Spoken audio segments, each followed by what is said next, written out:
Para quem não me conhece, meu nome é Jonathan, trabalho atualmente na coordenação pedagógica da Secretaria Municipal de Educação aqui de Paraupeba. Também sou professor de ensino religioso e história da rede estadual de ensino, né?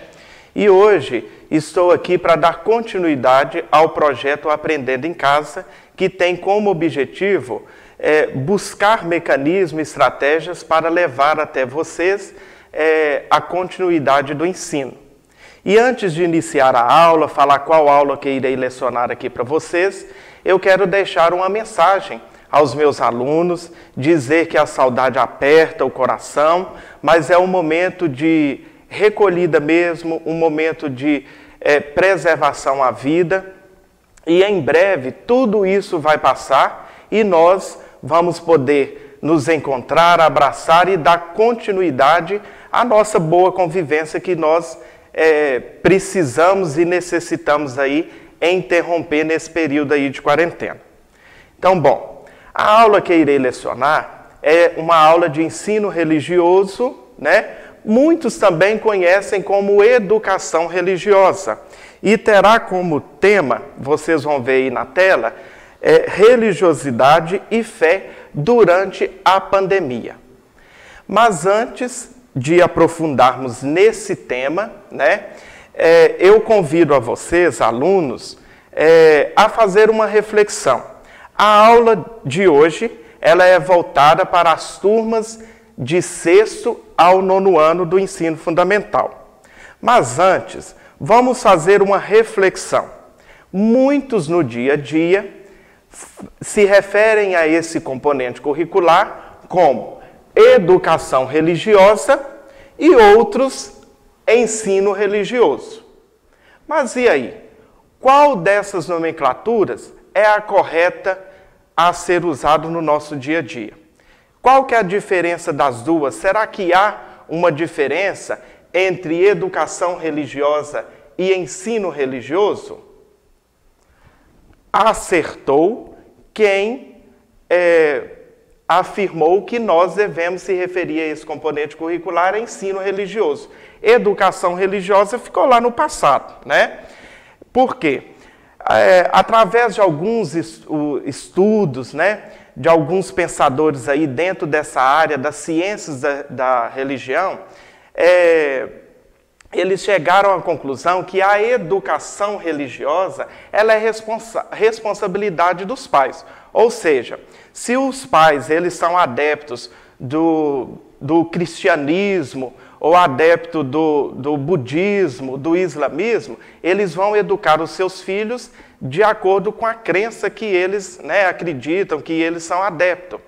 E aí, com o passar dos anos, foi chegando à conclusão aí que a escola não tem essa responsabilidade de educar, né, a uma única crença no convívio escolar, uma vez que é apresentado uma diversidade religiosa. Então, hoje, nós temos no nosso plano curricular o ensino religioso que transmite conteúdo, né, voltado de uma forma científica, histórica e filosófica. Então, o ensino religioso, vocês vão ver aí na tela de vocês, alguns objetivos que o ensino religioso tem no contexto escolar, né? Tem como objetivo transmitir conhecimento sobre questões religiosas, culturais e estéticas, ou seja, levar os alunos a essa discussão aí da religiosidade em seu convívio, né? E religião como cultura. Também tem como objetivo as manifestações religiosas, compreender, conhecer. Nós vivemos num país que ele é muito rico culturalmente e religiosamente. Então, cada região do nosso país tem uma religião que predomina, né?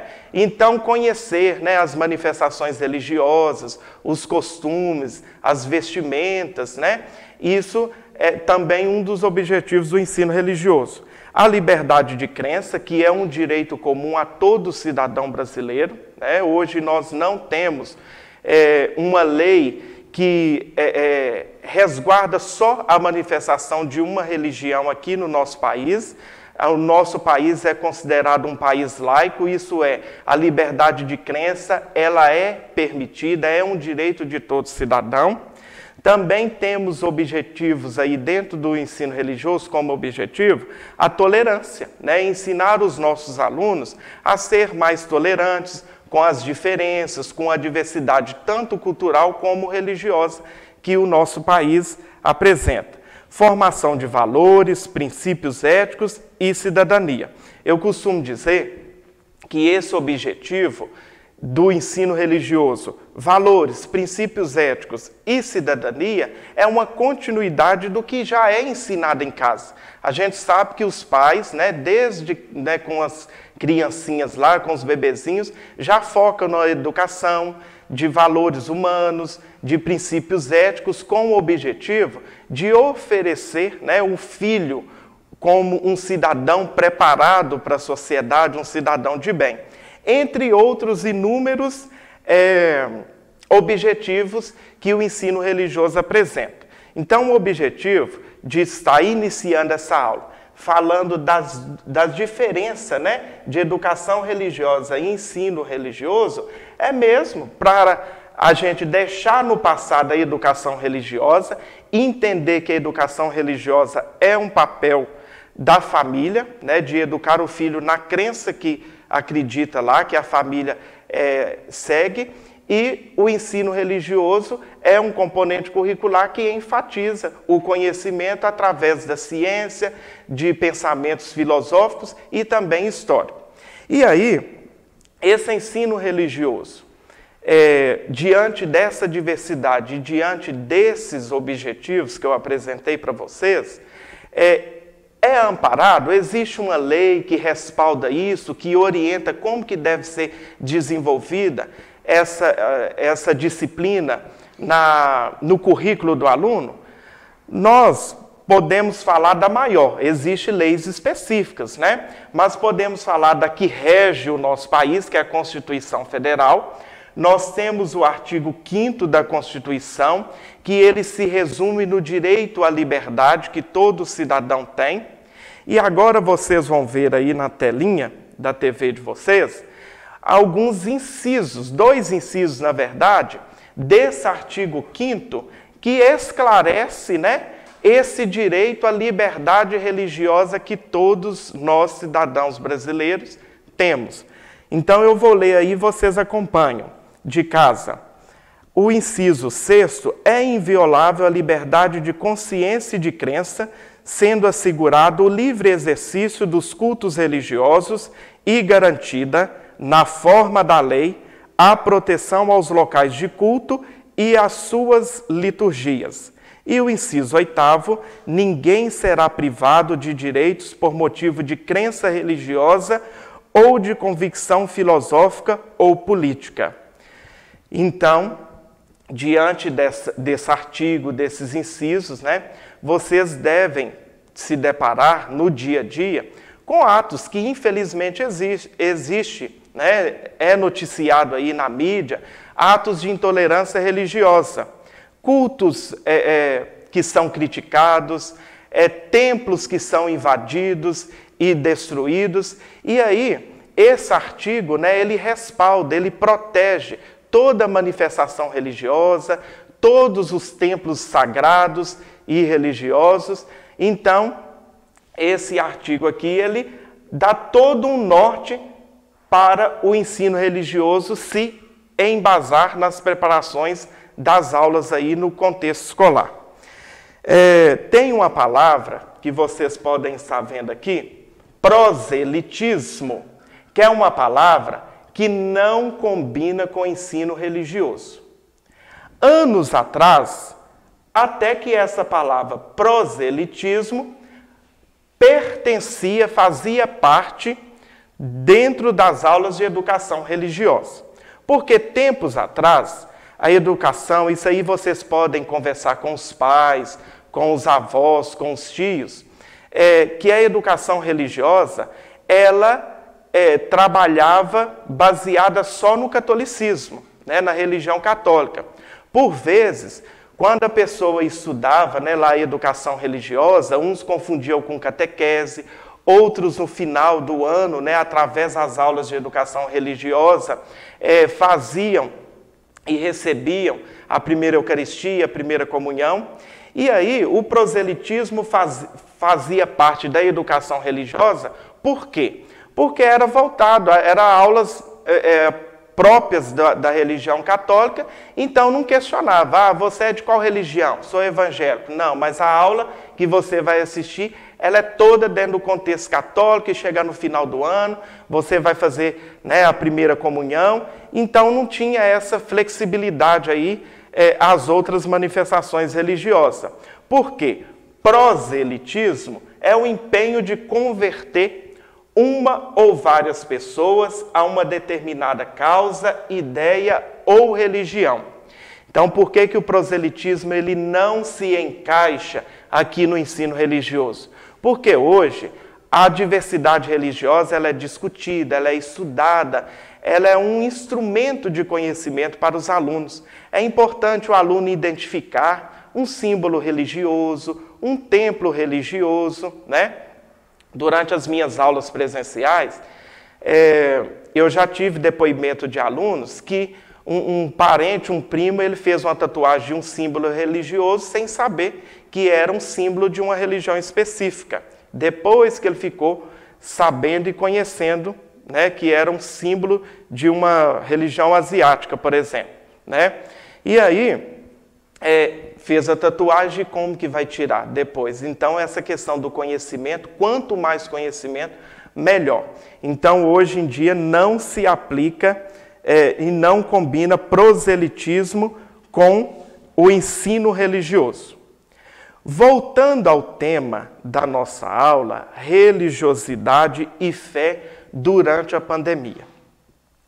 A gente, às vezes, vê falar aí no nosso dia a dia que religião e ciências não caminham junto. Nós estamos vivendo um momento aí único, né, complicado. A ciência está aí trabalhando incansavelmente e a religião também está aí, né, no dia a dia, buscando confortar as pessoas através dos seus credos, da fé religiosa. E aí, nesses tempos que tudo é incerto, religiosidade e ciência estão trabalhando de uma forma mais intensiva ainda. E aí, primeiro, vamos explorar algumas palavras desse tema, religiosidade e fé, durante essa pandemia. Religiosidade, o que vocês entendem por religiosidade? Religiosidade é um conjunto de crença. Tem algumas religiões que a crença é em um único Deus, ou seja, essa religião que acredita em um único Deus, ela é monoteísta, né? Tem outras crenças que acreditam em vários deuses. Essa crença, né, que acredita em vários deuses, é considerada uma crença politeísta. E aí, só que religiosidade não é só crença monoteísta ou crença politeísta, não. Também é a manifestação do sagrado, os locais sagrados, os líderes sagrados que existem, que formam uma religião. São as cerimônias religiosas. Nós que somos aí da maioria, né, da população de Paraupeba, é uma população cristã. Então, cerimônias religiosas, é o matrimônio, é o batismo, né, que é comum à crença cristã aí que nós temos costume. Orações e também tem a fé, uma palavra muito pequena, mas que tem um significado muito forte, né, para as pessoas. E aí, para você, o que você diria agora, o que é fé para você? Então, nós vamos, nesse momento, assistir um vídeo bem rápido que vocês vão ver pessoas falando da fé, o que a fé significa para elas. Vamos lá? Eu tenho fé, sim. Tenho fé, sim. Eu tenho fé nisso. Isso pra mim é fé.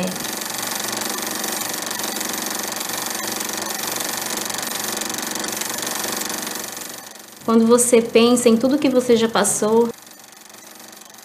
É uma fé que muitas vezes é colocada à prova, né? O tempo todo a gente é feito para se auto-sabotar e para desistir das coisas. Para que a gente não tenha fé na gente. Alguma coisa tem que sustentar você. Vai além de religião, sabe? Tá ligado com como você vive. Você tem que dar ouvidos a alguma voz. Você tem medo? Para você o limite é esse. Eu não tenho medo, eu tenho fé. Mas você pode mais. Não desista. Ter fé é um ato constante de se convencer de ter fé. Eu tenho fé na luta. Eu tenho fé na humanidade. A gente precisa acreditar na gente. Tenho fé na gratidão. Tenho fé na juventude, nas crianças. Eu tento acreditar em coisas palpáveis. Transformações reais. Acreditar nas pessoas. Na natureza. Tenho fé na vida, num ser superior. Tenho fé na pessoa de bom coração, entendeu? Na força ancestral. No meu movimento, né, de vida. Eu acredito num Deus que Ele te fortalece. Pessoas e forças que vieram muito antes e que habitam em mim. Existe um universo que é grande, é poderoso e que a gente faz parte dele. E o universo também faz a parte dele. Então é nisso que eu tenho fé. O que eu estou fazendo hoje, como ser humano nessa terra, tem que ter alguma função. Tem certas coisas que também a gente não explica muito, assim. Então a única coisa que te impulsiona é você crer em alguma coisa. Eu acho que precisa mesmo desse monte de religiões, desse monte de visões para que a gente possa compreender o todo, porque ele é muito complexo.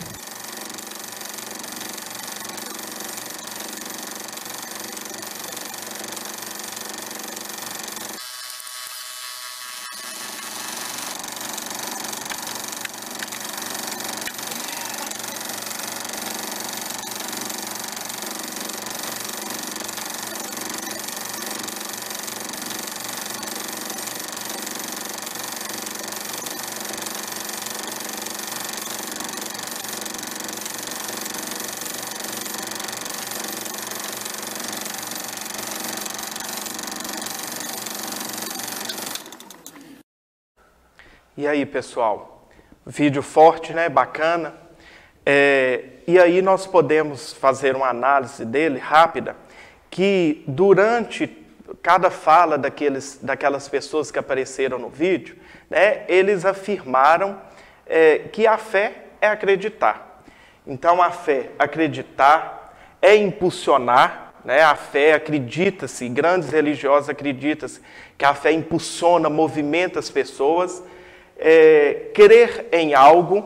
Então, assim, o crer em algo, a fé de cada um é algo único, né, da pessoa. E teve uma parte muito importante que eu achei muito forte e que vale destacar. É preciso esse monte de religiões para compreender o todo. Então, nesse momento que nós estamos vivendo, né, de pandemia, é um vírus que está aí sendo disseminado, que não está olhando raça, não está olhando religiosidade, está, né, contaminando as pessoas sem olhar isso aí. Então, esse compreender o todo aqui, as religiões compreender o todo, discutir, levar os seus fiéis, os seus seguidores a uma reflexão. O que seria esse todo? Por que tudo isso está acontecendo? Por que agora, né, em pleno século XXI, está acontecendo esse desastre aí, vamos dizer, essa guerra biológica que está sendo aí esse vírus, né, o coronavírus. Então, as religiões, elas levam as pessoas, através da religiosidade de sua fé, a essas reflexões, né? E acreditando, os líderes religiosos acreditando que esse lado espiritual da pessoa, fortalecido, vai fazer com que ela enfrente esse problema natural, né, com mais força. E, diante dessa reflexão, qual a sua fé? Aí na sua família, qual é a sua fé? Né? Como que está sendo discutido a religiosidade, a fé na família? Nós estamos vendo aí as igrejas, os templos se reinventando nesse período de quarentena. E aí? Como está a fé e a religiosidade durante a pandemia Covid-19. Tem muitas pessoas no dia a dia falando que é preciso, ou era preciso, estar acontecendo isso para poder ligar as pessoas, para poder fortalecer a fé das pessoas nesse tempo aí que muitos estão levando para o lado da reflexão, né? do momento de buscar e fortalecer a sua espiritualidade e sua fé. Então, como que está sendo aí na sua casa, no seu lar, essa discussão da religiosidade e da fé? Vamos fazer essa reflexão, né? E agora, eu falei sobre, explorei aí o tema, algumas palavras do tema, religiosidade. Vocês viram que é um conjunto de crenças, conjunto do sagrado, conjunto de cerimônias religiosas, orações. Falamos aí também, sobre a fé, que uma palavra pequena que se resume em acreditar, impulsionar a pessoa. E agora vamos saber um pouco sobre pandemia. O que seria pandemia? Vocês, eu tenho certeza que já ouviram falar aí sobre epidemia, mas e aí, essa palavra nova, pandemia? Então eu convido a vocês a ver um pequeno vídeo também agora, que vai falar sobre essas diferenças de surto, epidemia, pandemia. Então, presta atenção.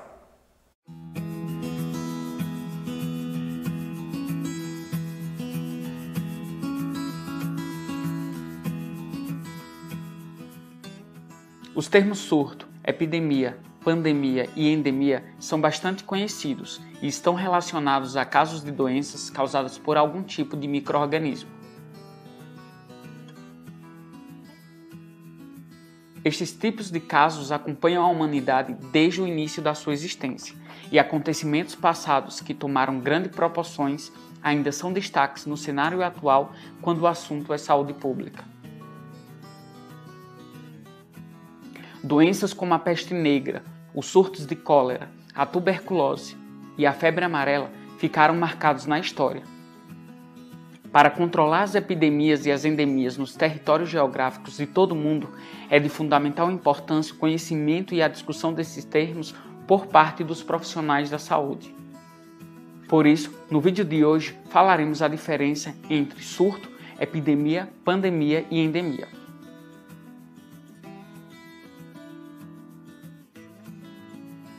Surto.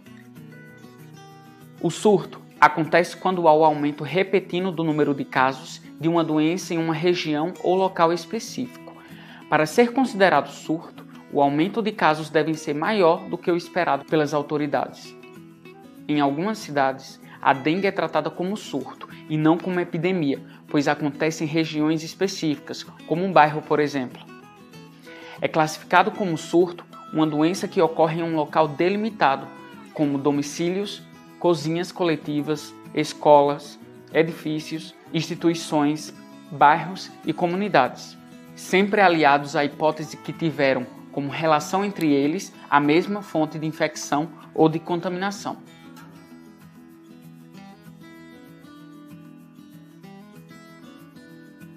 Epidemia. A epidemia se caracteriza quando um surto acontece em diversas regiões. Uma epidemia a nível municipal acontece quando diversos bairros apresentam uma doença. A epidemia a nível estadual acontece quando diversas cidades têm casos. E a epidemia nacional acontece quando há casos em diversas regiões do país. Exemplos de doenças epidêmicas são o vírus da ebola, varíola, gripe espanhola, cólera e dengue.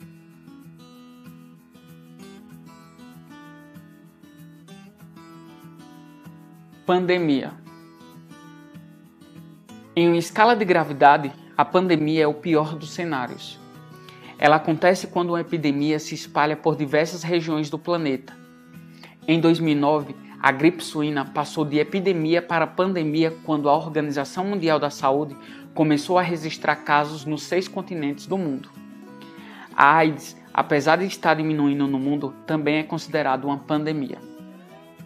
Algumas doenças infecto-contagiosas pandêmicas são a AIDS, a síndrome respiratória aguda grave e a gripe H1N1.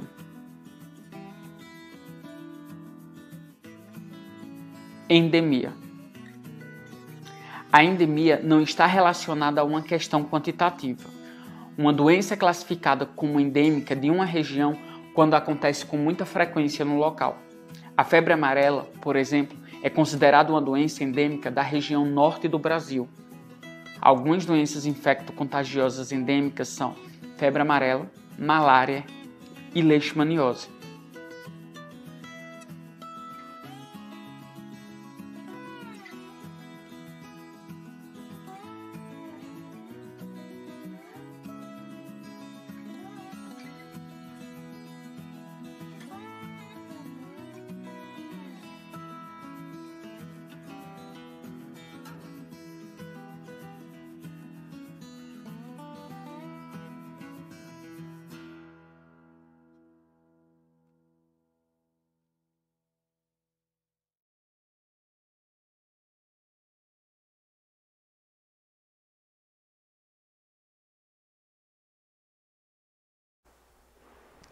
E aí, pessoal, legal, né? Deu para ver aí a diferença entre surto, epidemia, pandemia e vocês viram aí que a pandemia é o vírus, né, que viaja aí de um continente para o outro, atingindo uma multidão de pessoas. Então, voltando aqui, essa pandemia, esse vírus, de acordo aí com as religiões, com a religiosidade, quer país mais religioso do que a Itália, Roma, que tem o maior líder religioso do planeta, que é o Papa Francisco, né? E que foi bruscamente aí atacado por esse vírus. Então é um momento que não está escolhendo placa de religião, bandeira de religião. Então é um momento de união independente da religiosidade que a pessoa, que as populações e que os países acreditam. Então, dando continuidade, vocês vão ver agora na tela como que as religiões, os líderes religiosos estão fazendo, quais as tomadas de iniciativas que eles estão tendo, né? Então, vocês vão ver algumas manchetes que estão saindo aí nos grandes portais de notícia. Então, as igrejas e lideranças religiosas têm feito o possível para apoiar o governo e as secretarias de saúde ao combate aí ao coronavírus. Foi publicado aí o decreto, né, pelo governo federal 10.292, colocando a prática religiosa como essencial, porém as lideranças religiosas incentivaram e orientaram as pessoas a permanecer em casa, quem puder, e em quarentena, né? Então vocês estão vendo aí, grupos religiosos na Bahia doam alimentos. Então lá na Bahia a gente sabe que a religiosidade lá é voltada para as crenças de matriz africana. Papa doa 10 mil euros, né, lá para a Itália, para esse combate. E dando sequência, vocês estão vendo aí na tela também a flexibilidade e a criatividade que essas lideranças religiosas estão tomando. Então, estamos nos deparando aí com os cultos, missas, pregações, celebrações online, orientações litúrgicas nas portas das igrejas ou templos, né? Templos orientando aí os seus fiéis, uma vez que não estão, a igreja ou templos não está sendo acessível aos fiéis, e as transmissões religiosas em TV e rádio, né? Que atualmente saiu aí nos noticiários até um aumento aí da audiência dessas emissoras. Dando continuidade, vocês estão vendo aí na tela de vocês um posicionamento do professor e psiquiatra da UFJF, Alexander Moreira, que ele fala sobre a importância da religiosidade e fé para esse momento. Ele afirma que o nível de envolvimento religioso, quanto maior o nível de envolvimento religioso, menores são os níveis de depressão, índices de suicídio, problemas com álcool e outras drogas, maior qualidade de vida e menor mortalidade geral.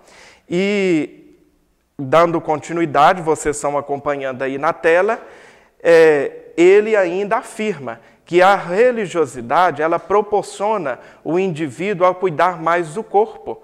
Por quê? A pessoa acredita que a sua vida é um presente de Deus, né? Para aquelas pessoas que acreditam em um ou vários, né, deuses, é um vínculo social. Se ela se valoriza, ela valoriza o outro. Vocês sabem, os adeptos aí do cristianismo, sabem que um dos maiores mandamentos é o amor ao próximo, né?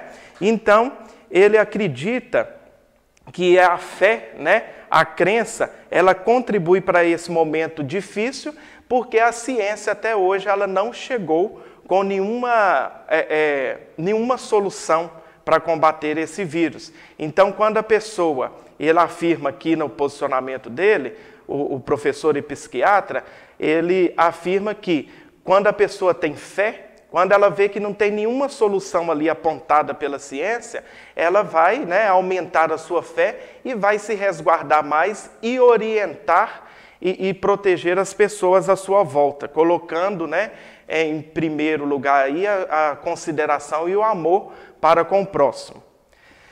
Então, nós encerramos esse momento e eu convido vocês agora.